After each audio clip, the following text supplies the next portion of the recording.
নমস্কার বন্ধুরা, সকলকে আমার চ্যানেলে স্বাগত। সুপ্রিম কোর্টে আজকে রাজ্যের সরকারি কর্মচারী এবং পেনশনারদের ডিএ মামলার হিয়ারিং হওয়ার কথা ছিল, কিন্তু কোনো একটি কারণবশত আজকের এই শুনানিটি হচ্ছে না এবং এই শুনানি বাতিল সংক্রান্ত একটি নোটিশ সুপ্রিম কোর্টের তরফ থেকে এখানে জারি করা হয়েছে।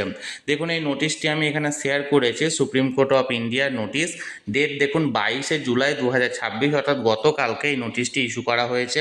এখানে বলা হয়েছে, special bench comprising Honorable Mr. Justice Sanjay Karol and Honorable Mr. Justice Prashant Kumar Mishra constituted on 23rd July 2026 Thursday in court number 7 at 2 p.m.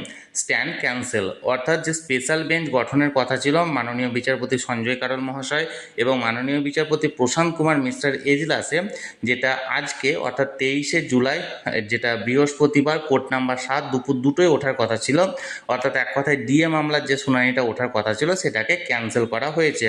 Haynes regular bench comprising honourable mister justice Sanjay Karol and honourable mister justice Augustine George Masih on 23শে July 2026 Thursday in court number 7 with sit for হোল্ডে।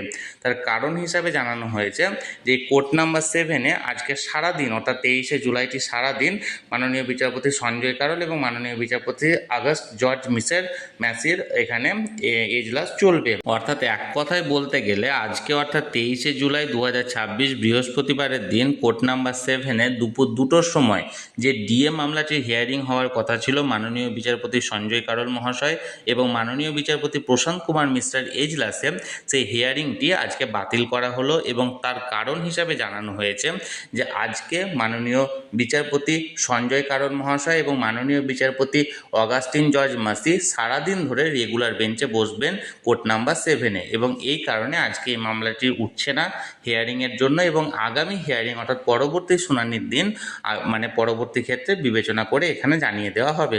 তাহলে বন্ধুরা, আপাতত যে খবরটি বেরিয়ে এলো সেটা হলো আজকে যে বহু প্রতীক্ষিত ডিএ মামলাটির হিয়ারিংটা হওয়ার কথা ছিল সেই হিয়ারিংটা হচ্ছে না এবং এই সংক্রান্ত সুপ্রিম কোর্ট থেকে যে নোটিশটা জারি করা হয়েছিল সেই নোটিশটা আমি আপনাদের সামনে তুলে ধরলাম। এই বিষয়ে যদি আপনাদের কোনো কিছু বলার থাকে অবশ্যই কমেন্ট করুন, আর ভিডিওটি ভালো লেগে থাকলে অবশ্যই একটি লাইক করুন এবং সকলের সঙ্গে শেয়ার করুন, আর সেই সাথে চ্যানেলটাকে অবশ্যই সাবস্ক্রাইব করে রাখুন। ধন্যবাদ, দেখা হচ্ছে পরের ভিডিওতে।